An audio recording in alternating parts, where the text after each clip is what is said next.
Hello, good evening. My name is Angelica Eliam. My topic for my persuasive paper, as well as my presentation, is financial literacy in the education system.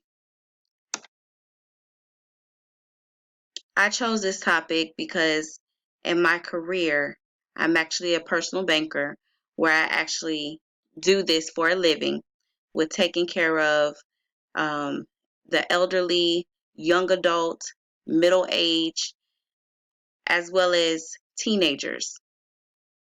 This topic is something truly important to me, as well as something that is actually important as you keep going throughout your life. That money is always going to be around. We want to make sure the goal is to maybe make more, as well as being able to manage and not have to depend on our parents for taking care of us, as well as being able to take care of our children, our families. All of these things takes and plays a part throughout life as it pertains to financial literacy. Financial literacy is basically an educational tool to assist others as far as taking care of their financial handling, in addition to money management for the now, the present, and the future. Sources I recommend. I actually had an ebook that I read, which was Financial Literacy for Millennials by Andrew O. Smith. This book was something truly, truly, truly good. And it shows the importance of why we need to take care of um, our finances. Financial literacy, the goal is to be sure to not only help everyone as far as handling their money, whether that's with a checking account or a savings account, but also being able to build their credit or rebuild it if they have had some challenges in the past. The goal eventually is to one day purchase a home or even rent a place. That's what you basically do in college. A lot of the times, especially if you're going away, you will stay in, of course, a dorm, but eventually the goal would be to go out on your own and have your own apartment, and then eventually one day purchase a home. Then you have, even to buy a car. I mean, these are something. All of these things are something that's really important to everyone throughout life. You know, we don't want to always, depend on an Uber. We want to eventually take care of all of our needs ourselves and be very independent and to eventually retire. A lot of retirement situations in this book, it actually explains why a lot of people aren't able to retire at the actual age. Um, the goal sometimes, maybe you want to retire early, spend the rest of your life at a beach or, moving forward. You may decide to, one day start a business. These are all things that is important throughout our lives. And we want to make sure that if we have the financial literacy there, we can actually take care of and to avoid all of the issues and that are going about that are tackling others and preventing them from getting all of these goals reached because of repossessions or um, credit card debt or student loan debt. The goal is to take care of all of these needs before getting into a situation that we may not necessarily be able to get out of, or it may not be easy to get out. I agree 100%. Financial literacy should be a part of the educational system. The reason behind it is finances is always going to be a part of our lives. Even as children, we teach our children, about allowances. Allowances are great, of course, but we want to make sure that, or even birthdays, we get money for gifts and things like that. So we want to be, learn how to save that money for another cause or something that we may want later on down the line. We want to make sure that we're not spending it all in one place. We want to teach our children that. In elementary school, I would even take it a step further with starting financial literacy courses within the curriculum for the education system in elementary school. The reason being is because we're learning how to count money. We learn where to spend the money at. We have bookstores and things like that that we want to be a part of. But we want to also be able to teach our students and our children how this could help them in the long run.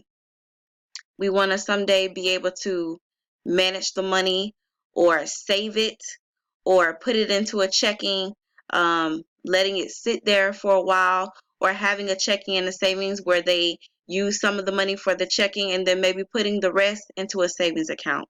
All of these are really important, not only just in our education system, but also in our churches. Um, with teaching financial literacy in all of the things and aspects and events that we are a part of will actually benefit us in the long run. Going from elementary to the adolescent age, as a teenager, we want to make sure that we continue to be responsible, letting our parents understand and our teachers to understand that we can handle it. Because someday it will be a situation that someone may try to entice them with a credit card. We want to make sure that they're not just counting, thinking that it's free money for credit cards, not realizing that we're going into a situation that we honestly don't realize what's happening. So the goal is to be sure to take care of those finances and having financial literacy a part of the education system to tackle a lot of different things as far as getting rid of a lot of debt. The United States actually owes trillions of dollars.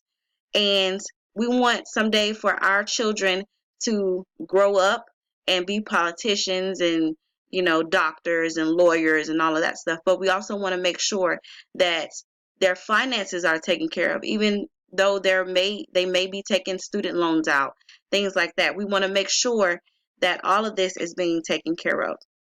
Now, the challenges that I ran into with this presentation and my paper was the citations. Citing is a little different under the MLA style. I'm used to APA style.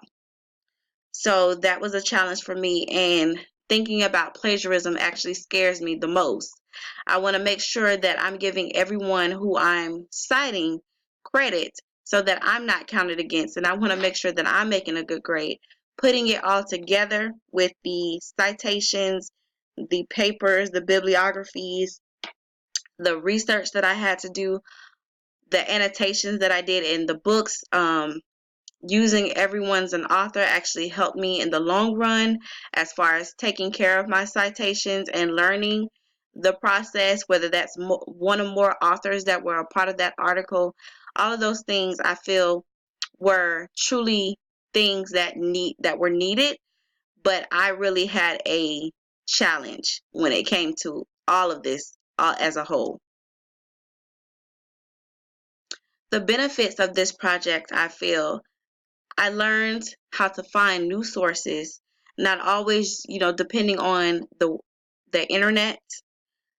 I have other options as far as finding the sources, being able to argue both sides in my persuasive paper was something that I'm not used to. I'm usually the one that goes based off of what I strongly feel, but I also have to think about, someone who would actually rebuttal this topic. This was something that I felt like actually helped me in the long run as far as taking care of and doing my paper. And I will actually use this later on down the line. And also, when you're really strongly about something, I can apply it to everyday life. And this is truly a project that I feel that I apply to everyday life. To conclude everything, this was a really good project that I enjoyed. I feel very strongly about this topic. I feel that this is needed, just because of the simple fact that we have so many people that are in debt, and we want to make sure that not only we take care of our elementary school age, children, but also our adolescent teens. And then we want to make sure we're taking care of the college students as well as young adults, going throughout life. But also we want to make sure that we're reteaching this information to our elderly. A lot of times the elderly aren't confident in asking, questions, because they're so independent and they've done this for so long that they don't want to ask questions. They feel embarrassed about it. And I feel like with this paper, um, it taught me a lot as far as, finding other sources to help me with arguing my point of view and also seeing other people's point of view. Thank you. Have a good night.